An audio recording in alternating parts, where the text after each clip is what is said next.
Salve! Estamos aqui para mais um episódio da nossa série de leituras explicadas dos comentários sobre a Guerra na Gália, os Commentarii de Bello Gallico. Essa é uma série de leituras voltadas para estudantes no nível intermediário que já entendem alguma coisa do latim, mas têm uma certa dificuldade de pegar um texto de um autor original da época clássica e ler do começo ao fim. Então eu espero que essa série dê um empurrãozinho necessário que ajude você a entender melhor esses textos. Então vamos aqui continuar para mais essa leitura. Recapitulando dos episódios anteriores, nós tínhamos visto que os Helvécios planejavam uma expansão para o resto da Gália. E para essa expansão, eles chegaram a incendiar os próprios vilarejos, as casas, os celeiros, tudo isso para que eles não tivessem nem mais para onde voltar, né, e se sentissem mais motivados a prosseguir com esse plano de expansão, de tomar novos territórios. Então agora nós vamos ver como eles de fato saem, né, do seu território, da Helvécia. Erant omnino itinera duo. Quibus itineribus domo exire possent. Aqui a gente tem uma frase pequena, né? Não é muito difícil de entender. Primeiro, nós temos que haviam dois caminhos, né? Erant, o verbo esse, no sentido de existir, haver, e omnino é um advérbio que significa no total, né? Ou ao todo. Eram ao todo dois caminhos. E em seguida, quibus itineribus é uma construção no ablativo, né, que indica um meio, então por meio dos quais caminhos. Domo exire significa sair de casa, né? Domo está no ablativo, também solto. Poderia eventualmente ter um domo ou a domo, mas também é comum usar o ablativo solto nesses casos. Então seriam caminhos através dos quais os helvécios pudessem sair de casa, né? Casa no sentido do seu território. Muito bem. Em seguida, unum persequanos, angustum et difficile, inter montem iuram et flumen rodanum, vix qua singuli carri ducerentur. Mons autem altissimus impendebat, ut facile per pauci porhibere possent. Muito bem, aqui ele começa a descrever um dos caminhos pelos quais os helvécios poderiam percorrer. Primeiro, nós temos unum, se referindo justamente, né, a um dos quais, porque antes ele tinha mencionado que haviam dois caminhos, né, e persequanos significa pelo território dos séquanos, né. É muito frequente César, outros autores também, usarem o nome de um povo para se referir também ao território que eles habitavam. E aí, em seguida, né, angustum, que é estreito, e difficile, de difícil mesmo, né, um caminho estreito, difícil de se percorrer. E em seguida, em azul, tem uma descrição mais geográfica desse caminho, né? Que é entre o monte ou a montanha Jura e o rio Rodanum, que a gente pode ver no mapa mais ou menos onde é que ficavam. Primeiro, a gente vê que o território dos séquanos era um pouquinho a oeste dos helvécios, né? A oeste, a sudoeste. E no mapa, a gente pode ver que a passagem que ele se refere vai estar naquela região ali, que é entre os Alpes ao sul, o Monte Jura, mais ao norte, e o Rio Ródano, que passa por esse pedacinho. A gente pode fazer um zoom aqui e nós vemos o Lago Le Mans, bastante grande, e é mais ou menos dali que os helvécios iriam percorrer. O Rio Ródano é mostrado mais ou menos aqui, tentei realçar um pouco, né, uma parte do caminho que ele faz, e logo ao norte, onde temos essa parte verde mais escura, é uma cordilheira, né, onde fica o Monte Jura, principalmente. E seria bastante difícil eles passarem, porque realmente é um caminho muito estreito entre um rio largo, né, que é o Ródano, e essas montanhas muito altas. Continuando, nós temos que wix significa dificilmente, e esse qua, com a vocal longa, né, pode significar através da qual, né, como se fosse um ablativo, dando a entender como se fosse uma qua via, ou seja, por qual caminho, através de qual. E singuli carri seriam carroças de umas a uma, né? Singulus significa uma de cada vez.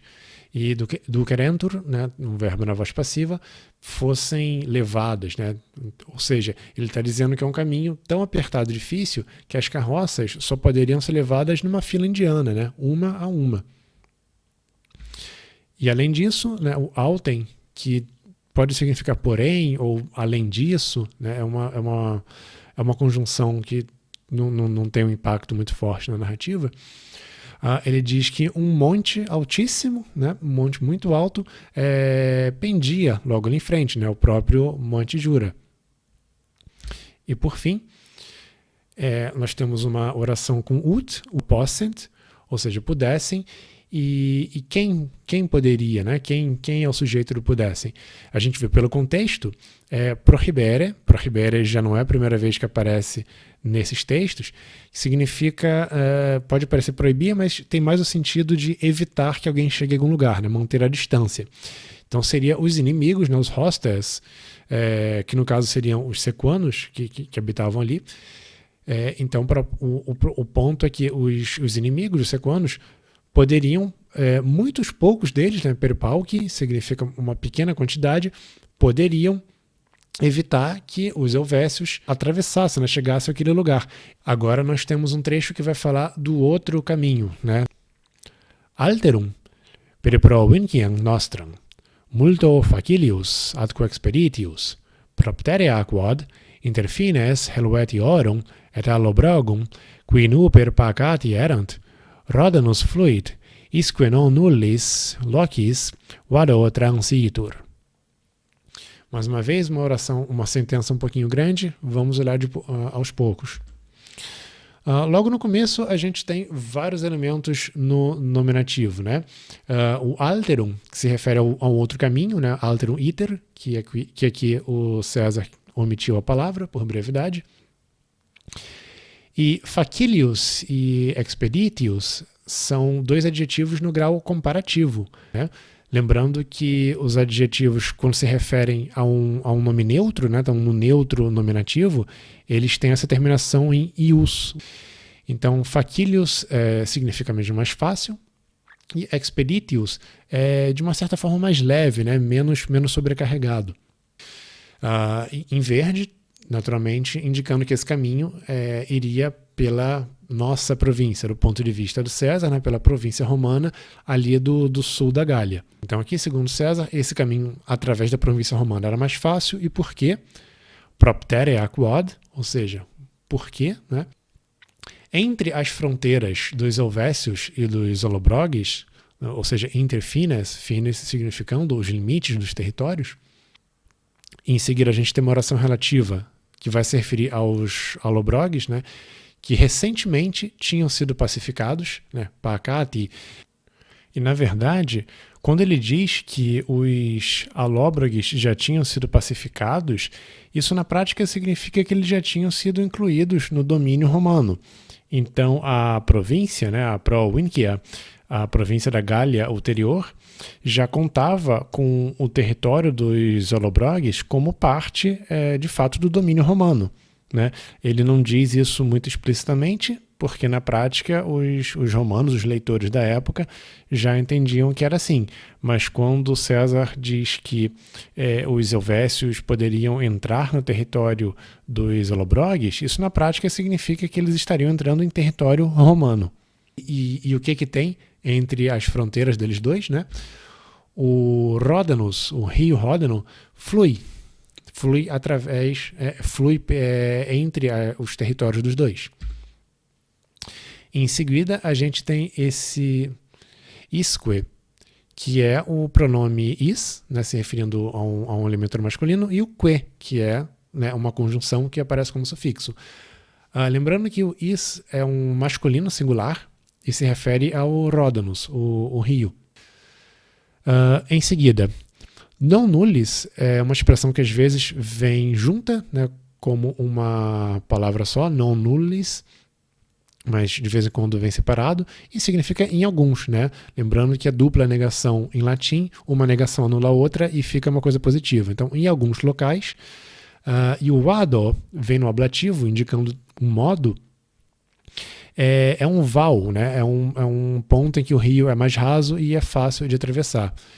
E, por fim, transítoro, também um verbo na voz passiva, a gente poderia pensar em um rio é atravessado, mas faz mais sentido pensar em atravessa-se, um sujeito indeterminado, né? Pode-se atravessar o rio Ródano em vários locais, né? Pelo menos em alguns locais em que há pontos mais rasos, né? Aqui no mapa a gente pode visualizar mais ou menos, realmente não está muito preciso, foi mais para a gente ter uma visualização a grosso modo, mas a gente vê que ali ao norte do Lago Le Mans, até um pedacinho ali descendo junto com as montanhas ao território dos Helvécios, mais ao sul, do lado leste do rio Ródano, temos os Allobroges, e por fim, mais a leste, tem os Séquanos, que ficam justamente, o território deles já começa naquele pedacinho que eu disse que era apertado, que eles poderiam facilmente impedir os Helvécios de entrarem. Então, agora César vai descrever um pouco melhor, né, como é que eles chegariam a esse segundo caminho pelo território dos Allobroges. Extremum oppidum Allobrogum est proximunque Helvetiorum finimus Genaua. Essa aqui é uma oração, vamos analisar. Extremum aqui significa o último, né, que fica no extremo, numa ponta. E Oppidum é uma cidade, uma fortificação. Então, o último, né, a mais distante cidade, ou fortaleza, né, cidade fortificada dos Allobroges e antes dele dizer qual é, ele já emenda um proximunque. Proximum, no caso aqui significa, é um elemento que está no superlativo, ou seja, é a mais perto de todas, né? Lembrando que o proximum, pode ser o superlativo de prope perto, né? Propius, mais perto, e proximum, mais perto de todos. Ok, então recapitulando, César aqui está dizendo que a cidade que fica na ponta mais distante e é a mais próxima dos Helvécios, né, mais especificamente da fronteira dos territórios dos Helvécios, né, a construção do proximum vem com um dativo, então finibus, tá? Genaua, que hoje em dia é a cidade de Geneva, né, na Suíça, que fica ali justamente na beiradinha do Lago Le Mans. E o que tem de especial em Geneva para a narrativa aqui dos Helvécios? Bom, prosseguindo.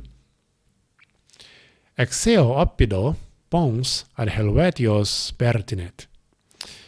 Ok, uma frase bastante simples, vai ser fácil de entender. Exeo oppido, ou seja, a partir daquela cidade, uma ponte vai até os Helvécios, ou seja, vai até o território dos Helvécios. Novamente aqui aquilo de usar o nome do povo para se referir ao território. Pertinet pode parecer um pouquinho confuso, né, porque poderia significar até mesmo pertencer. Se a gente quisesse forçar muito a barra, até daria para dizer que é ambíguo, mas seria uma construção bem estranha se ele quisesse dizer que a ponte pertence aos Helvécios. Na verdade, o que isso significa é que o verbo pertinere também pode significar estender-se, né, ir até. E no caso é esse o significado, né? Há uma ponte a partir daquela cidade que vai até o território dos Helvécios. Então seria, né, super simples, ao invés de atravessar um rio, né, em algum ponto, ficar procurando um ponto mais raso, eles simplesmente pegam uma ponte, muito mais fácil para atravessar todo aquele pessoal. Allobrogibus se vel persuasuros, quod nondum bono animo in populum Romanum viderentur, existimabant, vel vi coacturos, ut per suos fines eos ire paterentur. Aqui nós temos uma sentença com bastante acusativo com infinitivo. Vamos ver com calma. Em primeiro lugar, a gente encontra o verbo conjugado, né, o existimabant, ou seja, eles consideravam, eles estimavam. E a gente tem também essa construção well, que na prática significa ou. Né? A gente já viu numa parte anterior desse texto uma construção que é praticamente a mesma, que usa out, mas vamos então olhar só para o primeiro elemento do well, né? Uma das possibilidades que eles estimavam possível, né? Como é o complemento de um verbo, né? Como é uma oração inteira complementando, servindo como objeto de um verbo, ela vai vir no acusativo com infinitivo. Então, se persuasuros são dois elementos no acusativo, e o infinitivo não está aqui explícito, mas é o verbo esse. Sempre que a gente vê um particípio, né, ainda mais um particípio futuro, é comum que o esse seja omitido nessas construções, mas isso significa o quê? Que eles consideravam que eles mesmos, né, os helvécios, seriam capazes de persuadir, e vir a persuadir, né, vir no futuro, portanto o particípio futuro, e os allobrogibus, que está no caso dativo, né, porque quem é persuadido vem no caso dativo. E aqui a gente tem uma oração relativa, né, que vai descrever porquê. Quod significando porquê. Ainda não, né, o non dum. E essa construção é interessante, né, porque eles não parecessem, né, o viderentur, que é o verbo videre na voz passiva, vai se parecer, e eles não pareciam, né, os allobroges não pareciam estar com uma boa disposição para com o povo romano. E quando a gente descreve alguém, né, usando um verbo como parecer, né, o videri, ou o esse, de ser mesmo, é comum uma construção que use um ablativo para descrever uma característica daquela pessoa, ou daquele povo, no caso. Então eles ainda não pareciam estar com uma boa disposição, né, um bom ânimo em relação aos romanos, né. César tinha dito recentemente, né, que os allobroges tinham sido trazidos, né, para o domínio romano, né, pacificados, né, pacati, apenas recentemente. Então, como houve alguns probleminhas, né, na relação entre os romanos e os allobroges, talvez eles ainda realmente não tivessem uma boa disposição com os romanos. E com isso que os helvécios contavam. Ok, voltando agora para aquela construção, né, well. Então, os helvécios achavam que ou eles iriam persuadir os allobroges, ou então coacturos, we. We significa o quê? Força, né? Pela força bruta.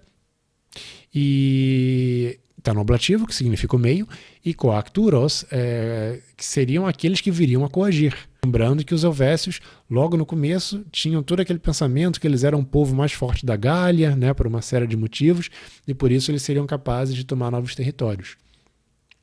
Ok, então os helvécios seriam capazes ou de persuadir ou de coagir os allobroges, e para quê?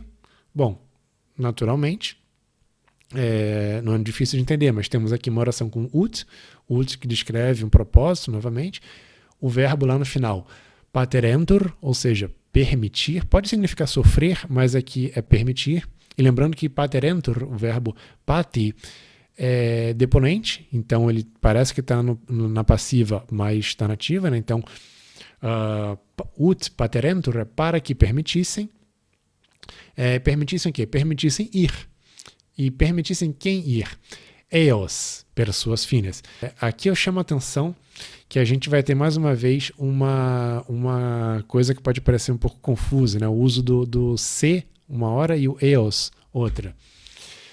O eos aqui se refere aos helvécios, porque eles já não são o sujeito dentro dessa oração. Dentro dessa oração, o sujeito são os allobroges, porque eles que iriam permitir, né? Ut paterentur, quem permitiria? Os allobroges. E os helvécios seriam os eos.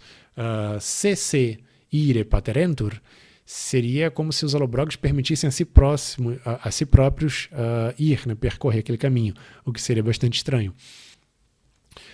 Por fim, eu não cheguei a falar, mas persuos fines, através, né, do seu território.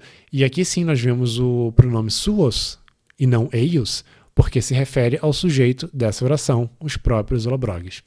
Espero que essa questão do suos versus eios, ou se versus eos, esteja fácil de entender, pelo menos com esses exemplos práticos. Bom, finalmente nós vemos que o plano dos helvécios está entrando em ação. Eles agora já têm um itinerário mais ou menos traçado. Naturalmente, eles vão tentar percorrer o território dos allobroges. Bom, nós vamos ver a continuação dessa história no nosso próximo vídeo. Então, até lá. In proximum e curate ut valeatis.